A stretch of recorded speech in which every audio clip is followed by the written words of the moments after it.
Into it, week 14, NFL. New England beat Pittsburgh. That Zappa cat. I like Mike Tomlin. I like all my ups, but how do you lose to New England at home? And you lose to back-to-back scrub, no quarterback having teams. Ugh. If only the Steelers could have some quarterbacking. I don't care if you got to get Terry Bradshaw off the old folks' home. Somebody. Neil O'Donnell. I mean, you got to get something. I mean, Cordell Stewart at this stage. I mean, Roethlisberger, he ain't chasing. If it ain't the surviving Ben Roethlisberger story, you let him play on Sunday. I mean, come on now, they're pretty bad. That's sad for Pittsburgh. That's really embarrassing. And there's still fans who ain't feeling that. Yeah. Dallas beat Philly. I'm gonna get that one out the way. Philly. There was a couple of plays where Philly had a chance to maybe a couple things, but they never got off the field. And Dallas ran them off and got physical. And when the defense came up and it was turnovers, the same thing's been hurting Philly. So until Philly addresses that fumbles and all that, that they're getting exposed. But they still, them and Dallas are still neck and neck. You know, I'm not gonna put a lot into it to the bigger picture. But Dak looked pretty good though. But we'll see. I still think Frisco's the best team over there. But we'll see how everything play out. My Buffalo Bills beat Kansas City. And that was the all sides on Kansas City. And I know Mahomes going to start crying. They're going to get calls. But the Bills almost blew the game, too. They really, doing enough to stick around. Josh Allen, they play kind of their style. They can win in Kansas City. And they win in games that they just got to win with consistency. Buffalo's been playing and fool around. Getting the playoffs could be a problem. But Kansas City is definitely missing a Tyreek Hill. Their offense, their receivers are a joke. And Kelsey, the Swifties and all that. The KC's defense is actually all right. They just ain't getting enough done on offense. That's the ironic thing. Can they turn it around come postseason time? Because Mahomes is looking frustrated and they drops and just not getting it done. They lost a lot of chippy games this year. Think about it. That's an 11-win team, but they didn't make a lot more things close. Tampa Bay beat Atlanta.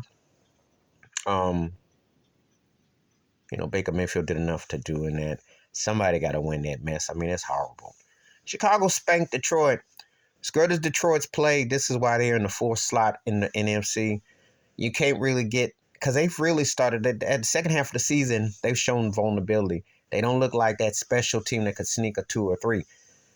Justin Fields, telling you, Chicago don't know what to do. He'll have a home somewhere because he could still play. It's just the Bears underachieved. They don't play no defense, and they're not a complete team. It's not all on him. Even with mistakes, it's not on him. Cincinnati beat Indy. Jake Browning coming in nicely. The Bengals are still a formidable lowercase postseason team if they get in. Don't think just because Joe Burrow ain't there, they still ain't got something. It's going to be tougher, but they still can be a problem. They still got talent, so, Cleveland beat Jacksonville. Cleveland is probably the one team you really don't get a full beat on because of with Deshaun Watson and the situation. Talent is there, but are they really legit? And see, that's the thing. Jacksonville, all this talk about Trevor Lawrence as the prince and all that stuff that Nick Wright and all them say. He's good. However, what am I basing it on? What do I see with that? There's just a lot, and they're inconsistent. They don't play much defense, and this is a situation that if they were a team on the come up, Jets beat Houston. C.J. Stroud got knocked out, and the Jets exposed Houston's secondary pretty bad, and that's pretty sad when Zach Wilson is lighting your behind up. New Orleans beat Carolina. Everybody beats Carolina. No matter who's coaching over there, everybody looks good against them, so that's not saying a lot with that. And that was pretty bad. Game of the day was Baltimore and the Rams. The way that game ended in overtime, and I'm telling you, Lamar and them, if they stay consistent, that's a scary team. Back to that Cleveland-Jacksonville game, the quarterback for Cleveland was Joe Flacco.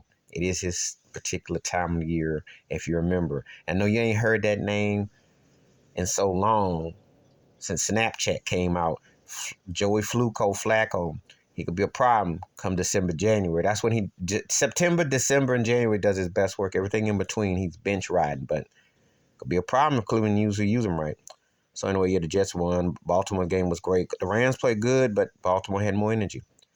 The ugliest game, not only of the year, but what I've seen in a long time, and it wasn't any snow or bad weather, was Minnesota and the Raiders. 3-0? Really? 3-0?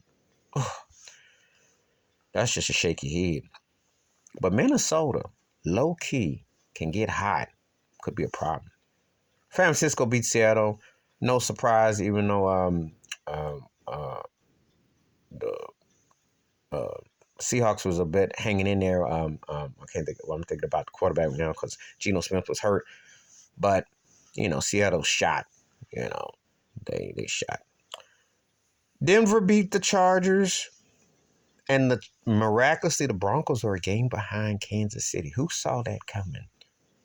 As ordinary as Russell Wilson looks now, they're a game behind the AFC West Kansas City. Who saw that? And the mighty Chargers, underachieving slum.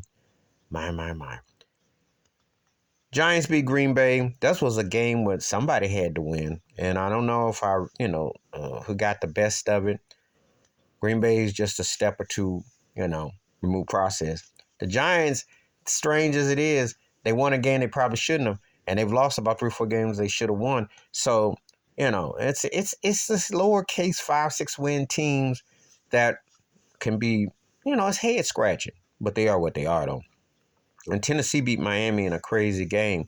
And for the record, Tyreek Hill is MVP best on Miami because it wasn't the same without him. And this is the strangest way how you beat Miami. If you can play them at 30 points and stay consistent, you got a chance. As crazy as it sounds, that's how you got to beat them. But they're one-trick pony, and I'm not sold on Miami. That's why, as strange as it sounds, if Miami found a way to falter, the Bills could still somehow steal that division or steal them because I'm not sold on Miami's defense, and I'm not really sold on what they got. I think, like I said, Tyreek is credible. Tua's done good, and I like Wilder, but Tyreek is the X factor, but their defense is garbage. I'm just keeping 100. Please hit like, subscribe, open thoughts, comments, and I do respond. Thank you. Wash your hands, keep your mind clear, watch out for nothing, share if you like my piece.